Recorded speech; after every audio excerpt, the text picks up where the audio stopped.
This evening, history is in the making, and you are part of it.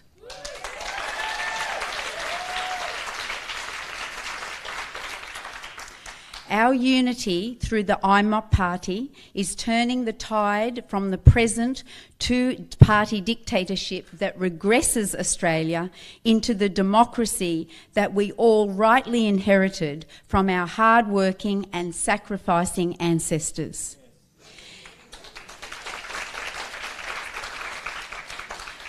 IMOP will uphold and reinstate human rights as set out in the Magna Carta and the Nuremberg Code. Your right to choose and your right to refuse, especially when it involves your body and your health.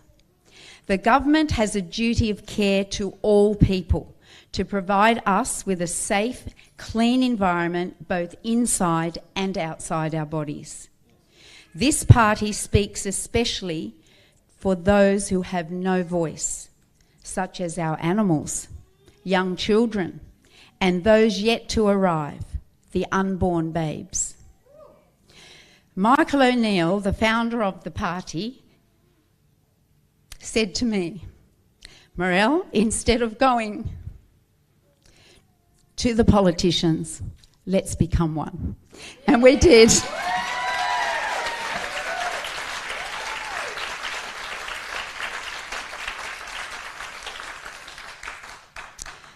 The World Health Organization, or WHO, claims that the vaccine safety awareness movement is one of the top 10 global threats to human health in 2019.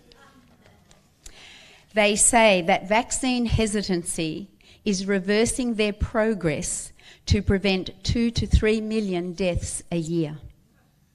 Or, I would ask, are we actually saving 2 to 3 million deaths a year? If vaccines are safe and effective, why is it then, as said previously tonight, $4 billion with a B has been spent on vaccine injury in the US since 1992, evidence that it is not safe? In 1986, under the Reagan administration, the US National Childhood Vaccine Injury Act was passed, freeing vaccine manufacturers of all liability. A no-fault compensation system for manufacturers where individuals who had been injured by the scheduled vaccinations cannot sue the pharmaceutical company responsible, that they are free from that liability. Where in history has any manufacturer free from responsibility of a faulty or dangerous product? None.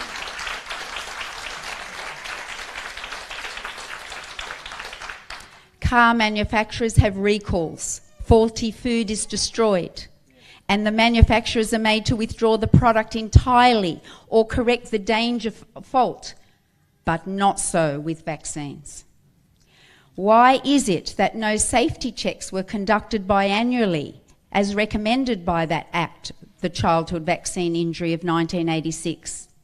No safety checks for 32 years have been conducted. So there is no evidence of safety. It does not exist.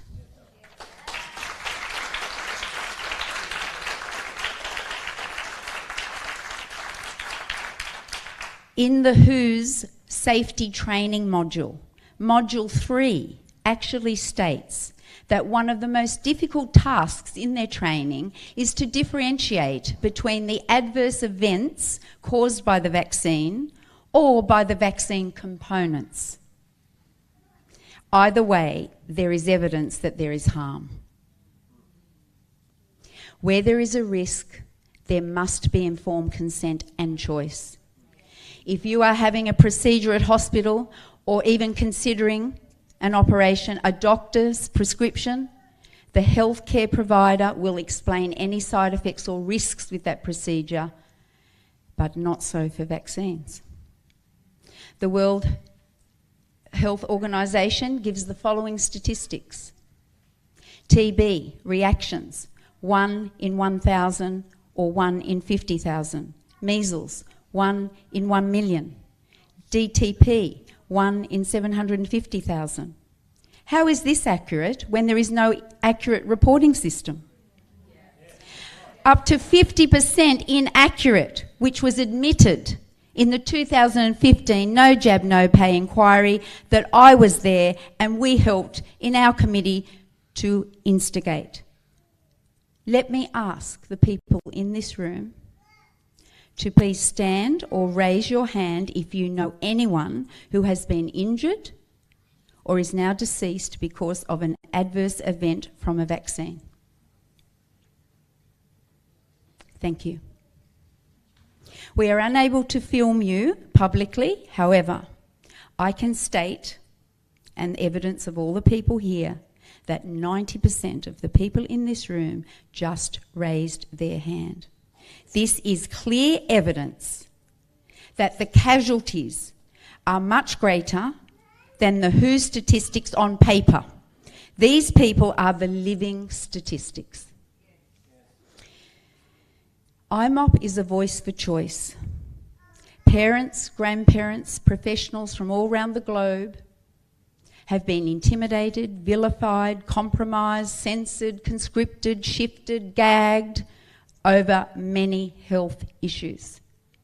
The No Jab, No Pay policy has been responsible for separating families, husbands and wives, communities, playgroups, mothers groups, preventing job choice, poverty, grief, injury and death. It has punished those parents and people for preventing injury to their loved ones and finding the truth. Has the No Jab, No Pay policy intervened between your duty of care, your values, your belief systems, your culture or your conscience? As a nurse in Australia, you're not permitted to talk publicly on social media regarding any adverse reactions that you may have seen. Have you been advised where you can actually report these concerns? Most likely not. You will be advised as a nurse that of course it is not the vaccine but the child. As a parent, you have felt intimidated or apprehensive about opening a discussion with your GP or your healthcare provider around the issues of vaccination and reaction and the toxic contents on the insert. Have you actually ever been shown the insert from the boxes from the vaccines? Most likely never. Meaning you are not informed.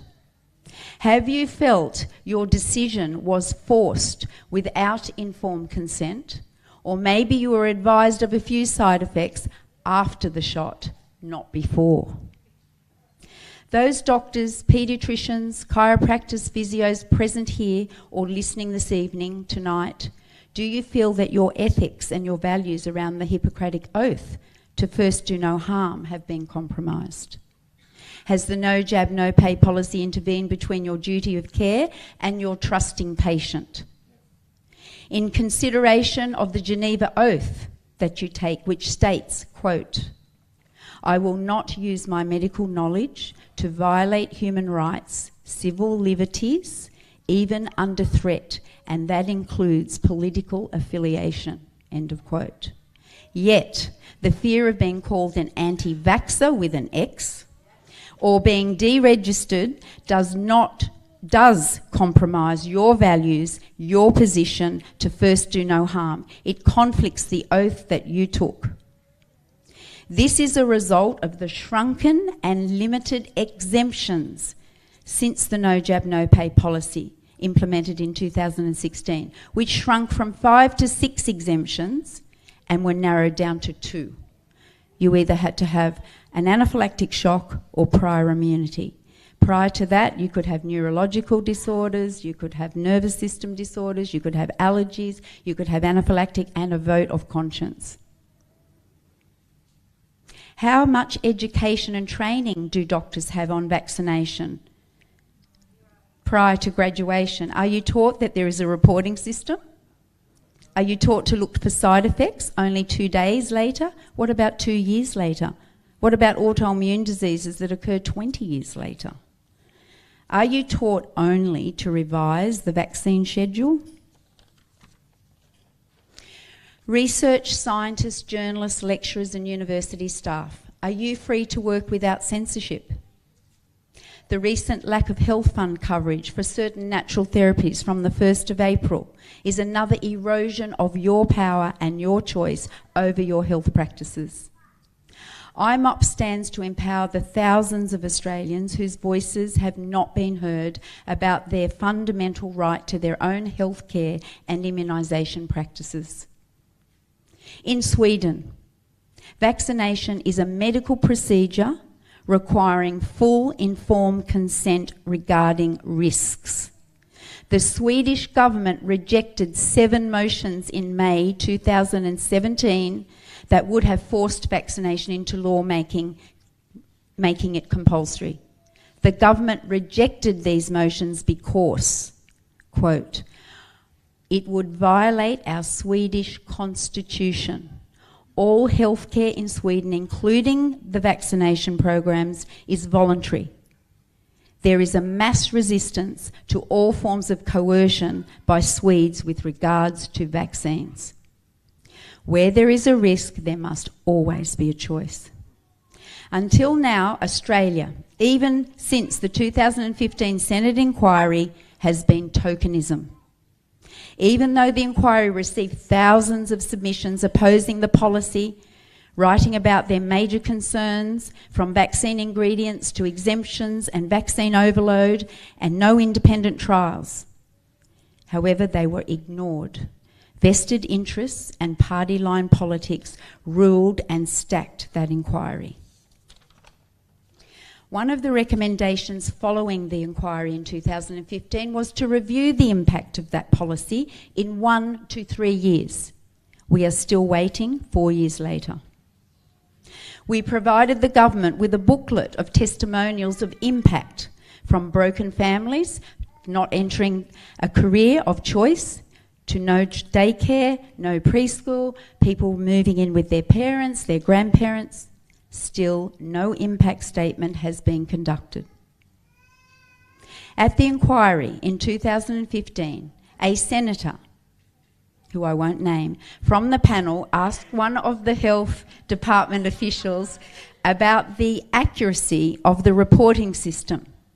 Reluctantly, as Alona said before, reluctantly, the official admitted the shocking truth that it was up to 50% inaccurate. When further questioned, he confirmed that it was inaccurate because some Aboriginal children had been vaccinated 20 times for the same vaccine. It is on the Hansard in the government. Indigenous rights. No research has been conducted into the effects of vaccines with respect to genealogy, vitamin status, quantity of vaccines, age, gender, race. One size does not fit all. Afro-American boys are 300 times more susceptible to autism than any other race. Those with the MTHFR gene cannot methylate those heavy metals readily out of their bodies, causing further neurotoxicity. Indigenous children are pressed to have 5 extra vaccines on top of our already overloaded schedule. Vaccines, fluoride and GMO foods were never part of the Indigenous cultural heritage, and their Indigenous health practices are testament to their own survival of 80,000 years and up.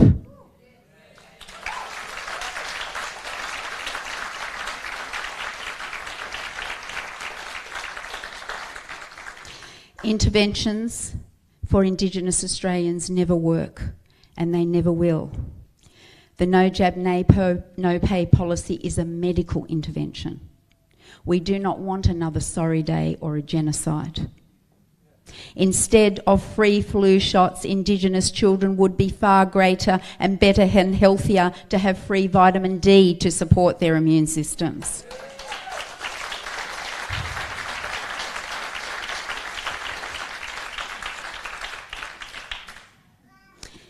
With fluoride and GMO, again, the parallel is the same as the vaccine issue. There are no trials on human health or the environment. Health concerns for GMO foods range from abnormal gene expression to consuming viral proteins that are causing ecological damage because of the changes to the natural process of food and cultivation.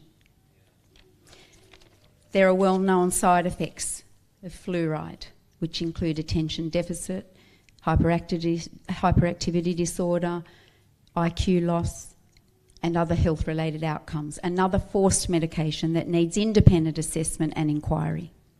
I conclude by saying, I, as an IMOP senator, will call for a royal commission into these health issues, free from vested interests and putting people before profits. Thank you.